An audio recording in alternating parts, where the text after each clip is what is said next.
Okay, isang magandang araw sa inyo lahat guys. Ito meron tayong isang unit dito ng microwave oven. Ang brand niya ay American Home. So ito ang history nito, galing sa customer. Nalagyan daw ng ng kutsara sa loob. Kutsara nga ba o tinidor? Basta metal eh. Pagkakaalala ko kutsara. So ang nangyari, hindi na siya nag-init. Pero hindi siya nawalan ng power. Ito, testing natin ha.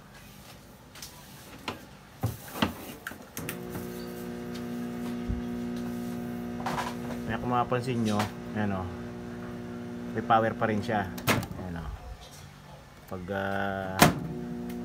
yan, nag-rotate pa rin, may ilaw sa loob. Pero hindi nag-iinit. Okay. So, kahit lagyan natin yan ng tubig na yan na pan-testing sa loob, hindi siya So ang gagawin natin ngayon, buksan natin ngayon yan.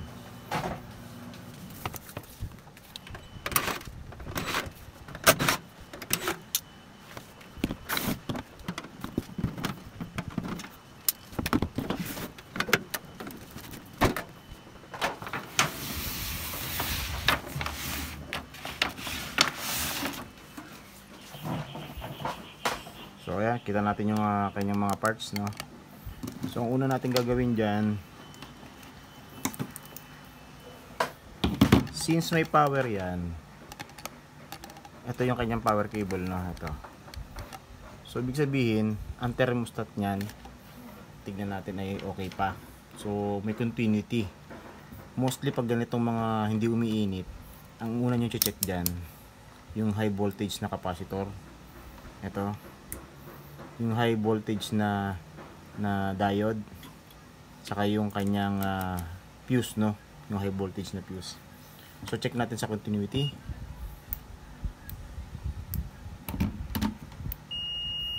Okay, check natin yung capacitor kung shorted.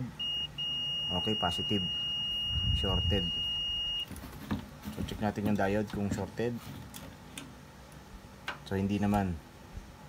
Mostly yan, yung tatlong yan, 1, 2, tsaka 3. Yan. Bibihira naman yung magnetron. So yan di-discharge natin yan para safe tayo, ano. Ang pag-discharge niyan, check muna natin kung meron pang naka-imbak na bolt tayo dyan. Okay, wala na. Ganun lang ang pag yan para safe tayo. So check natin yung, alisin natin yung mga niyan, mga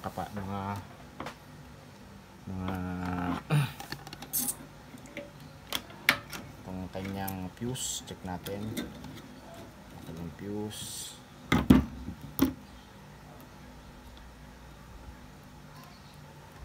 Kita ba?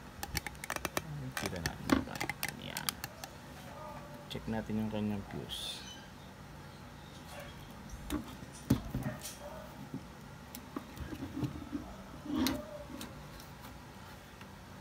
Yan, check natin kung mayroon pang resistance. Okay, open na yan. So tanggalin na natin yan. Open na tong fuse na to. Double check ulit natin.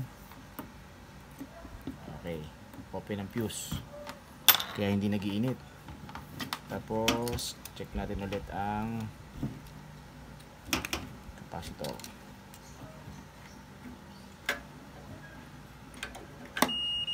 Okay, shorted pa rin yung capacitor.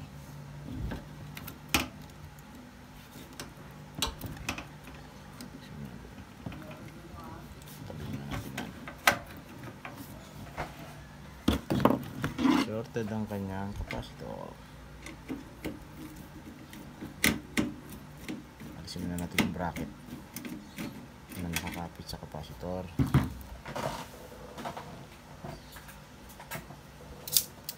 Tanggalin natin itong kanyang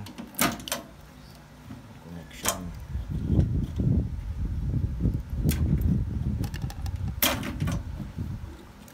Tanggalin natin yan.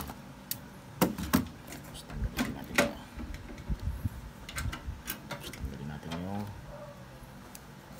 capacitor niya. So ito yung capacitor niya, no. Ang value nito is 0.75 microfarads. So check natin kung shorted.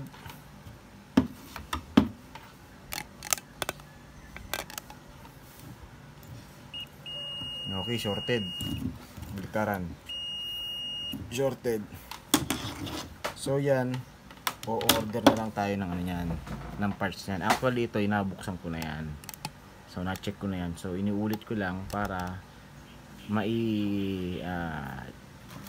tutorial ko sa inyo yung mga from the start, no, yung mga naging problema niya.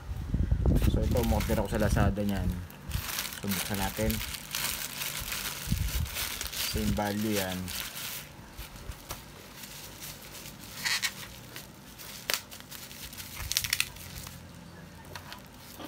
Kaso yung parts natin hindi sabay-sabay dumating.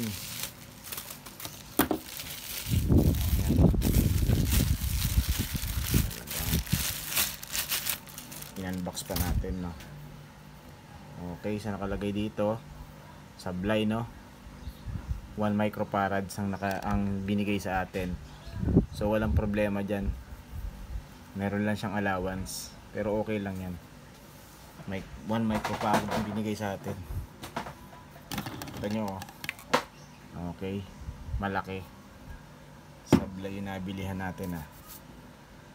So check natin kung ito ba'y good or bad. Okay, so walang basing, no.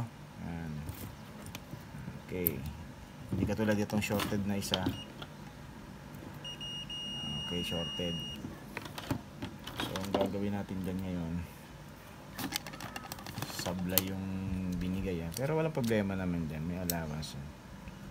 So kakabit na natin itong kanyang capacitor.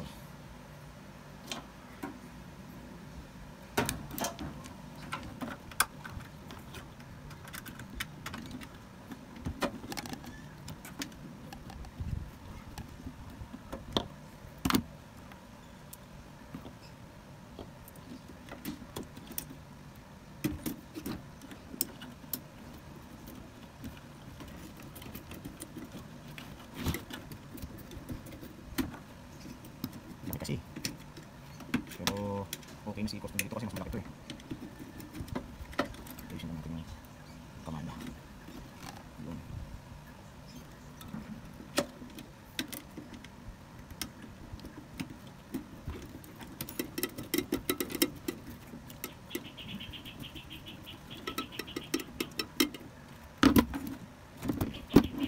So balik natin yung position ng diode, balik natin, no. Wala namang problema yan, eh. Okay. Tapos yung sa fuse. Okay.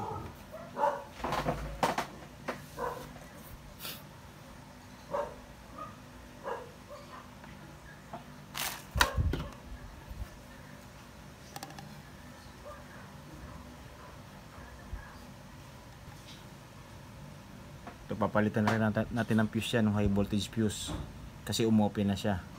Okay.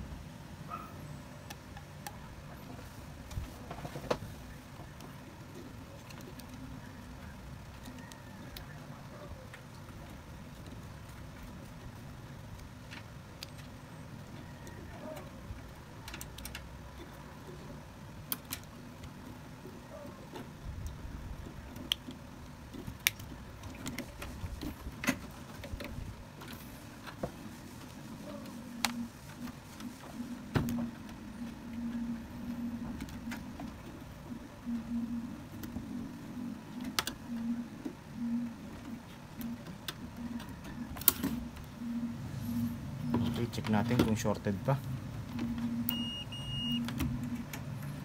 Okay, hindi na siya shorted, no. Napalitan na natin ng fuse, hindi na rin shorted. So testing natin ito ngayon.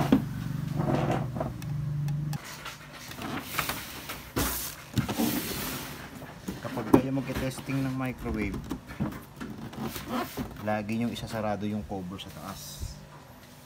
kasi napakalakas ng radiation yan. Kahit ipatong nyo lang, okay lang yan.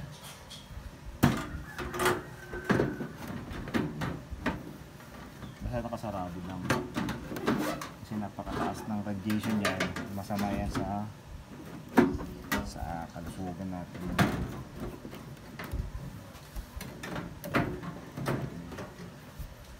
Ganyan. So ayusin na natin tong ano, lagyan natin siya ng tubig. Yan, tubig yan, malamig pa yan. Yan, tubig. So alisin ko lang tong kanyang umiikot. Yan. So ano natin yan ngayon, plug in natin.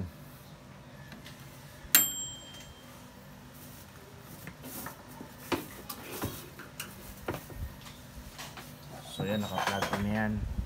Lagay lang natin muna sa medium high. Yan, medium high, tapos na testing na natin. Yan, number 3 lang.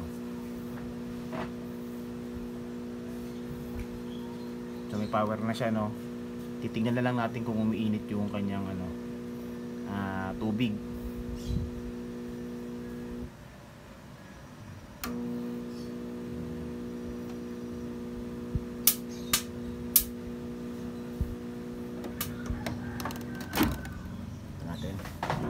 Mainit na. Kita nyo, lumalagitik na yung ano, lumalagitik na yung bowl.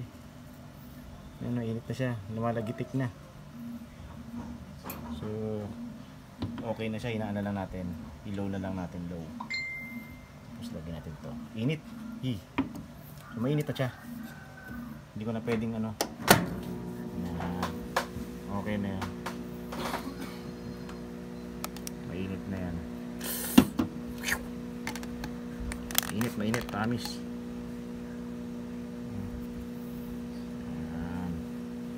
So okay na yung ating microwave oven.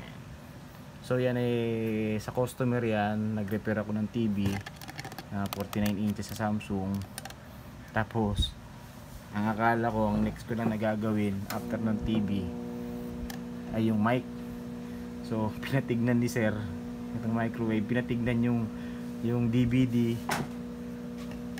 Ito yung DVD, okay na rin to, walang power to eh. Yan. Tapos yung mic na 2 piraso, yung mic na 2 piraso lagot lang naman yung wire sa loob nitong mic cable na to. So kung i-repair natin yan, magti-tape pa tayo, no? So mura lang naman to. So in-advise ko sa customer, bili na lang siya. Yung 10 meter niyan nasa 100 plus lang naman. So 2 piraso yan. Kasi kung re-repairing ko pa yan, mag-open tayo dito, tapos itapean. So pag nahigit na naman yon, sisira. Okay.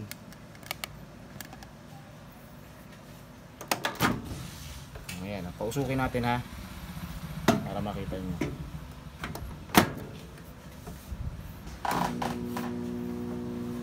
Pausukin natin.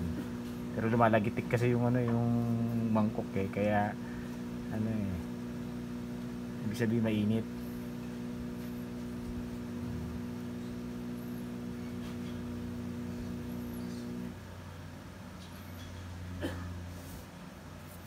Sa medium para mabilis.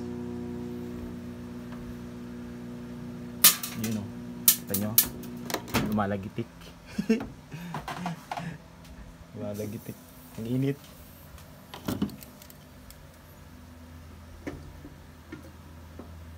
Yun o, sa sobrang init, niya, kita nyo yung mangkok, ayun. Yan o, kita nyo, yan o, nag-crack. Yan o, ayun yung parts ng mangkok, ando doon. Yan o, init siya. Patayin ko yung electric fan, nakita nyo yung usok. Kita niyo yung usok. Yan, walang ano yan, walang halong ano yan. Gaya yan, umuusok yan.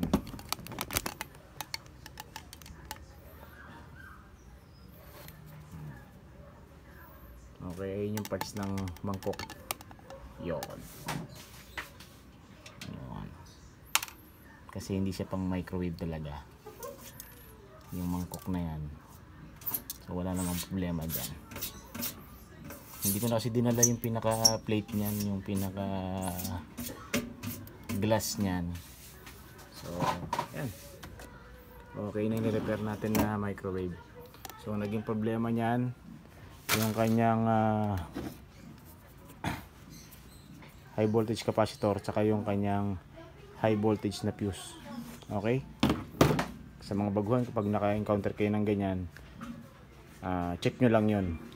Huwag muna kayo magpalit ng fuse, kasi pag nagpalit kayo ng fuse at shorted tong capacitor, sisibakin niya lang ulit yung fuse paulit-ulit. So hanapin nyo kung ano yung salarin, yung short, pwedeng yung diode, minsan pwedeng yung capacitor, bago kayo magpalit ng fuse. Pag na-clear nyo na ng mga walang shorted na, saka kayo magpalit ng fuse, saka nyo i-testing. Okay?